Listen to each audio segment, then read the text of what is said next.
Siamo a Ostana, dove stiamo cercando di decifrare la Terra insieme a Amitav Ghosh. Buongiorno Amitav. Buongiorno.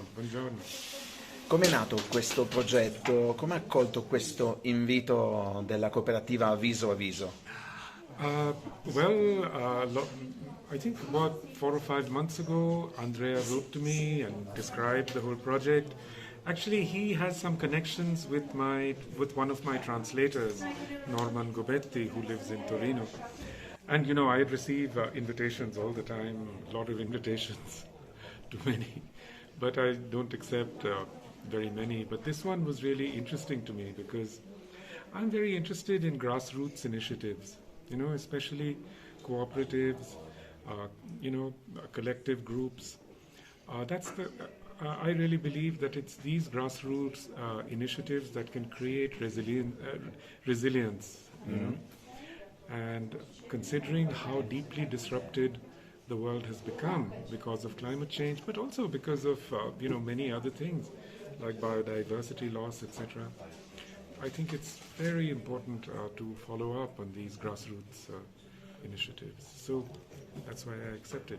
Mr. Ghosh, io ho conosciuto il suo lavoro attraverso questo libro, Il cromosoma Calcutta, pubblicato da Einaudi.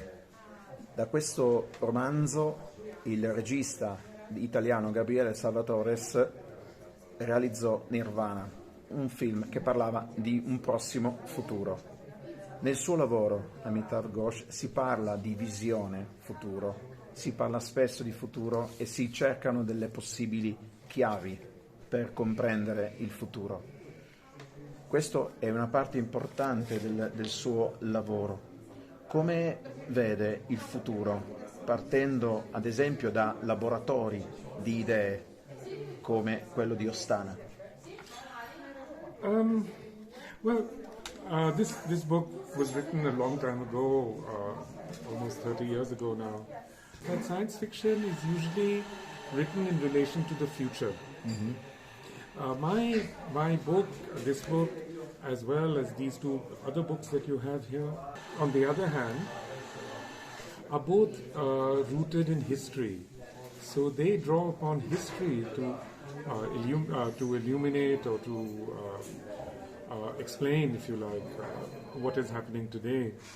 I am not someone who likes to prognosticate about the future. Mm-hmm. That is not really what is of great interest to me.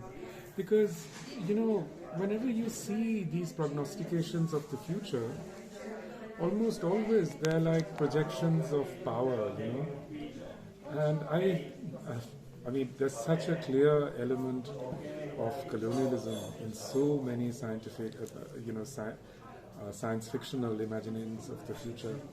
So I tend to be a bit skeptical of them. Mr. Ghosh, qui abbiamo altri suoi libri qui, di cui uno di questi è diventato un libro molto importante, simbolo per il movimento Fridays For Future. Come giudica questo rapporto? Come vede questa unione, questo legame, questa relazione con un gruppo che forse desidera più che altro, soprattutto, delle risposte da chi governa il mondo? Well, I have done several events with Fridays for Future in Torino, for example, as well as in other parts of Italy and elsewhere in the world, I really feel that the enthusiasm and the political activism that young people bring to these issues is something very hopeful. Right now it's very difficult to be optimistic about what the future holds. The future looks very dark, I have to say. Mm. And I think the activism of young people is one of the few things that really can, provide us with some optimism. So, I very much I support them very much. And I feel both privileged and honored that despite the fact that I'm from a completely different generation, that they, want to work with me.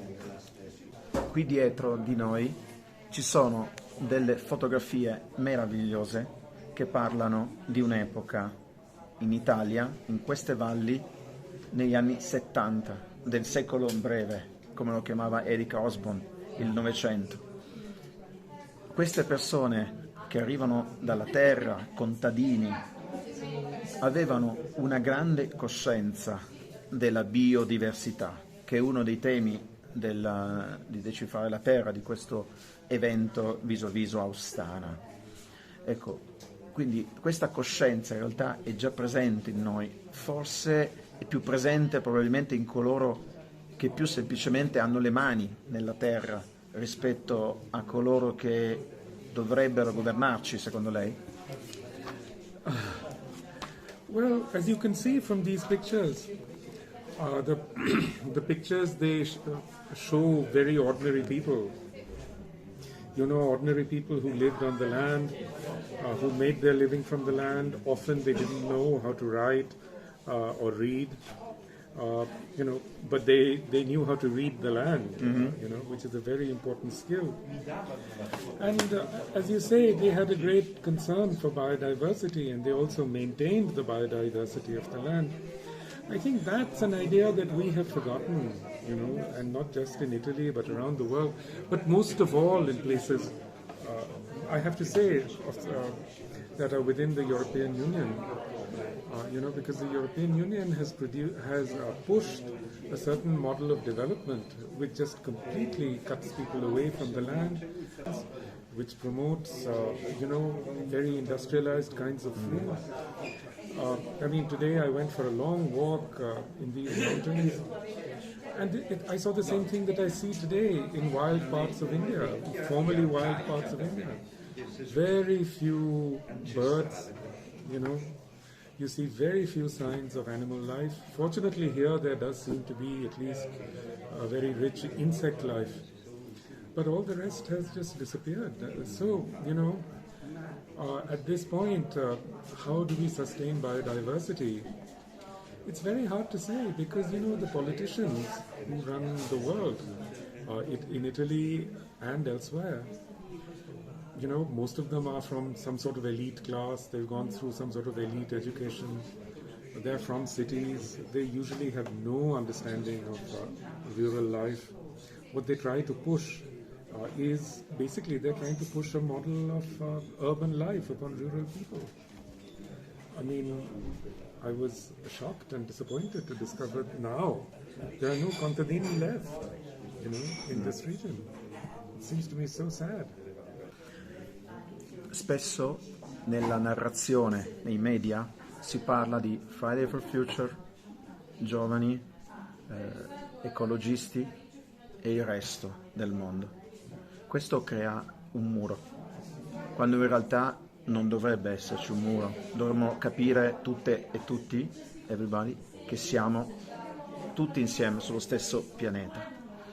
Questa residenza qui a Ostana vuole creare un nuovo dialogo, un nuovo modo di raccontare il rapporto tra essere umano e pianeta.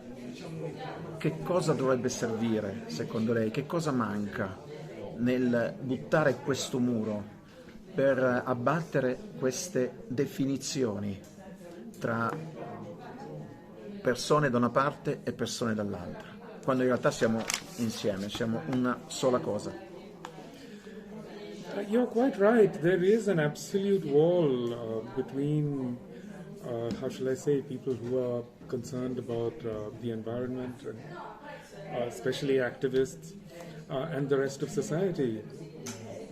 And I'm sorry to say, this wall is growing stronger and bigger instead of diminishing. This wall is actually becoming more and more strong, and taller and taller. One of the things that really worries me about the young people, the young activists who are working for Fridays for Future and so on, is that, we now know that they're being massively surveilled by the state. This has reached a very advanced level, especially in Britain, where they've passed a very repressive new law.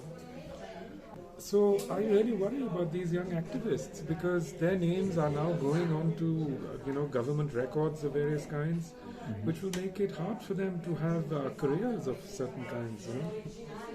So they are really making a huge sacrifice, and unfortunately, society is not rewarding them for it.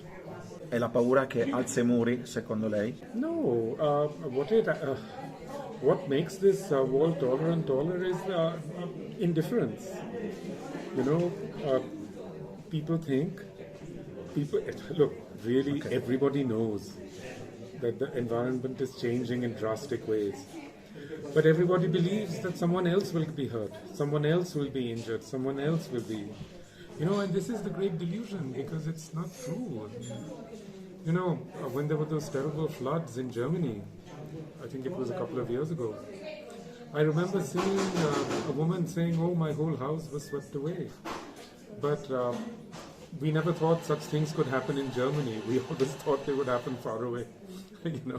But that's the terrible thing now. Nobody is safe. And yet people imagine that they are safe. So they are just completely indifferent. Thank you, Mr. Ghosh. Thank you very much.